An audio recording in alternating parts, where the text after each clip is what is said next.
नमो नमः। मैत्रेय वाणी इस YouTube channel पर मैं मैत्रेय कश्यप आपका हार्दिक स्वागत करता हूं।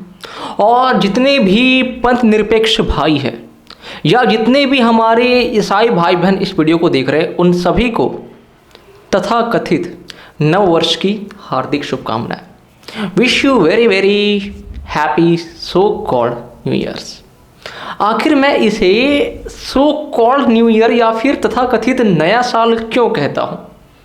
आखिर इसे मैं सीधे तौर पर नया वर्ष क्यों नहीं कहता हूं? आइए इसी बात पर थोड़ा सा चर्चा करें।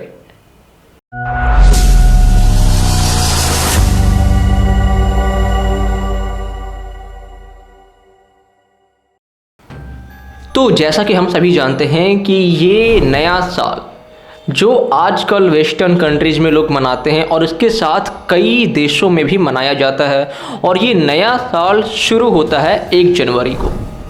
1 जनवरी वर्ष का पहला दिन माना जाता है और इसी दिन लोग बहुत उत्साह से सेलिब्रेट करते कि भाई हैप्पी न्यू ईयर्स, नया साल आ गया।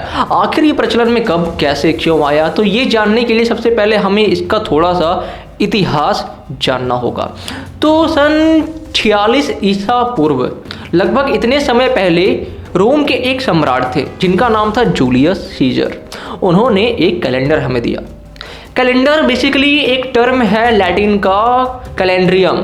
कैलेंड्रियम से कैलेंडर शब्द बना जिसका अर्थ होता है लाइक लेखा जोखा, या फिर कुछ आप नोट करते हो, हिसाब किताब करते हो, इस तरह का उसका कुछ अर्थ है। तो यहाँ से कैलेंडर शब्द पिकअप किया गया। तो उन्होंने एक व्यवस्था लागू की ताकि हम कोई भी कार्य आसानी से कर सके और एक निश्चित दिन उस पर घोषित किया जा सके। फॉर एग्जाम्पल कि अगर मैं कहूँ कि 10 जनवरी को यहाँ पर थोड़ा सा काम काज करना है, तो 10 जनवरी एक निश्चित दिन हो चुका है, इस तरह से। तो उन्होंने एक ऐसा व्यवस्था जोड़ा, उसमें उन्होंने 10 महीना रखा। 10 महीना। अब चूंकि 10 महीने की वजह से क्रिसमस का कोई एक खास दिन निश्चित नहीं था। फॉर एग्जाम्पल अगर सर्दी के मौसम में क्रिसमस आया है तो लगभग 500 वर्ष के बाद गर्मी के मौसम में क्रिसमस आ सकता है। फिर 500 वर्ष और आगे जाएंगे तो बरसात के मौसम में क्रिसमस आ सकता है। तो इस तरह से क्रिसमस मनाने का कोई एक निश्चित दिन नहीं था। तो इस पर रोम के 13वें पोप ने, जिनका नाम ग्रेगोरी है, उन्होंने इस पर शोध किया। और ग्रेगोरी ने इस पर शोध करते हुए इसमें कुछ फेरबदल किए। अब उन्होंने जो व्यवस्था बनाई वो 12 महीने की थी, 365 दिन की थी। उन्होंने सन 1582 में, मतलब 1582 में, उन्होंने कैलेंडर में बहुत भारी चेंजिंग किया। मीन्स अक्टूबर के महीने में उन्होंने 11 दिन को वैनिश, गायब कर दिया। 5 अक्टूबर से सीधा 15 अक्टूबर आ जाता है। तो उस साल कैलेंडर को चेंज किया गया और तब से लेकर के जो 1582 तक जूलियस सीजर के द्वारा बनाया गया जो कैलेंडर था, जिसको हम जूलियन कैलेंडर कहते हैं, वो हटा दिया गया और अब आया ग्रेगोरियन कैलेंडर। क्योंकि इनको प्रपोज करने वाले कौन थे भाई? तो ग्रेगोरी थे, जो कि क्या थे? रोम के 13वें पोप थे। पोप मीन्स जैसे हमारे यहाँ पुरोहित होते हैं, पंडित होते हैं, वैसे ही पोप उनके यहाँ कुछ ऐसा कॉन्सेप्ट है क्रिश्चियन कम्युनिटी में। तो वहाँ से उन्होंने ये बताया कि जनवरी का जो पहला दिन है वो वर्ष का पहला दिन निश्चित होगा, और दिसंबर का जो आखिरी दिन है, 31वां दिन है, वो वर्ष का आखिरी दिन होगा। और इस टाइम क्रिसमस को एक फिक्स डे घोषित कर दिया गया 25 दिसंबर को। तो अब जब कभी भी 25 दिसंबर आता है तो ठंड का मौसम ही रहता है, और 1 जनवरी जब भी आती है तो ठंड का ही मौसम रहता है। तो इस हिसाब से तब से लेकर अब तक लोग इसी कैलेंडर को फॉलो करते आ रहे हैं, और इसी कैलेंडर के अनुसार लोग 1 जनवरी को नए वर्ष के रूप में मनाते हैं। बहुत सारे देशों ने इसे अलग अलग समय पर स्वीकार किया। जैसे आरंभ में केवल कुछ देशों ने ही इसे एक्सेप्ट किया और आगे चल करके कुछ और देशों ने इसे अपनाया। चीन और जापान जैसे देशों में सन 1900 के बाद इसे एक्सेप्ट किया गया। लेकिन ये कैलेंडर भारत में आया कब?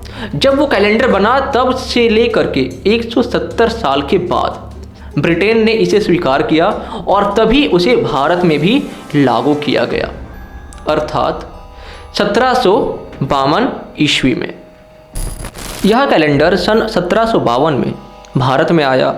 उसके पहले भारत में शक संवत, विक्रम संवत और इससे भी प्राचीन जाए तो वैदिक पंचांग के अनुसार ख्रिस्टी संवत को लोग फॉलो किया करते थे। तो जब ब्रिटिश सरकार ने इस ग्रेगोरियन कैलेंडर को भारत में लाया तब से आधिकारिक काम के लिए इस कैलेंडर का प्रयोग किए जाने लगा। लेकिन क्या इस कैलेंडर के अनुसार कुछ भी नया है? नहीं, नया है तो बस केवल तिथि जिसे हम डेट कहते हैं वो, इसके अतिरिक्त कुछ भी नया नहीं है। कैसे? अब सपोज डैट कि 31 दिसंबर की रात ठीक 12 बजने के बाद 1 जनवरी आ जाता है। भाई वो रात है, दिन तो आया ही नहीं, तो हम कैसे उस वक्त नए दिन के रूप में सेलिब्रेट करें? लोग रात में ही आतिशबाजी करना शुरू कर देते हैं।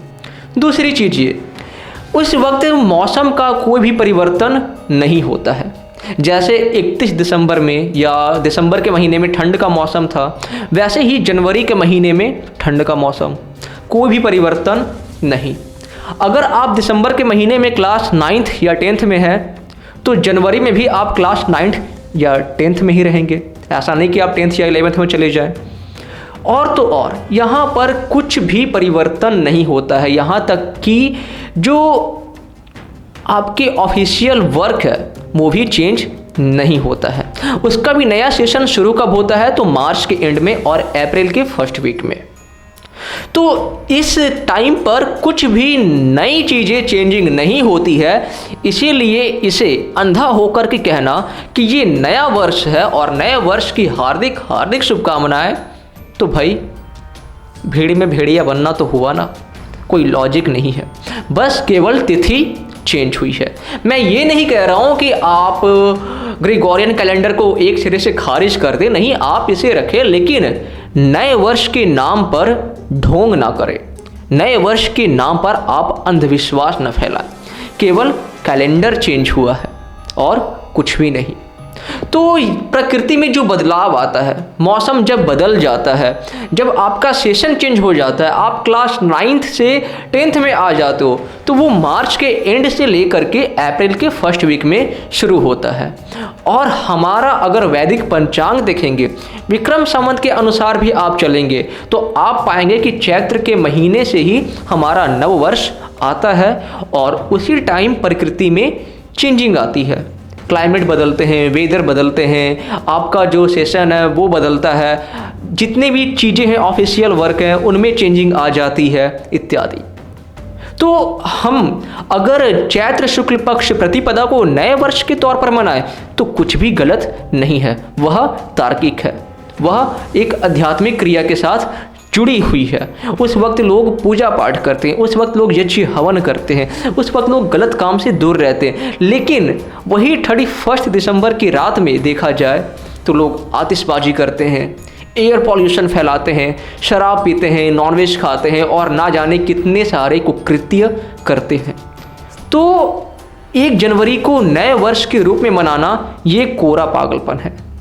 तो आशा करता हूँ आपको ये वीडियो से पता चला होगा कि नया वर्ष केवल तिथि बदला है, बाकी कुछ भी नया नहीं है। तो भीड़ में भेड़िया ना बने, अंधविश्वास को फॉलो ना करें और ना ही अंधविश्वास को प्रचारित करें। अगर ये वीडियो आपको पसंद आई हो तो बहुत अच्छी बात है, मैं आपका हाथ जोड़कर अभिनंदन करता हूं कि आप मेरे वीडियो को पसंद करते हो। और कमेंट करके ये ज़रूर बताएं कि आज के टॉपिक में आपको कुछ ऐसी चीज़ें लगी जो गलत मैंने बताई हो या कुछ त्रुटि रह गई हो, या मेरी वीडियो आपको कैसी लगी हो। नीचे कमेंट सेक्शन में आप ज़रूर बता सकते हैं और अपने दोस्तों के साथ भी ये जानकारी अवश्य शेयर करें कि ताकि वो बाकियों की तरह भीड़ में भेड़िया ना बने। और बाकी जितने भी पूर्वाग्रह से ग्रसित लोग हैं जितने भी ईसाई समुदाय के लोग हैं, जितने भी पंथ निरपेक्ष लोग हैं, उन सभी को फिर से तथाकथित नववर्ष की हार्दिक शुभकामनाएं।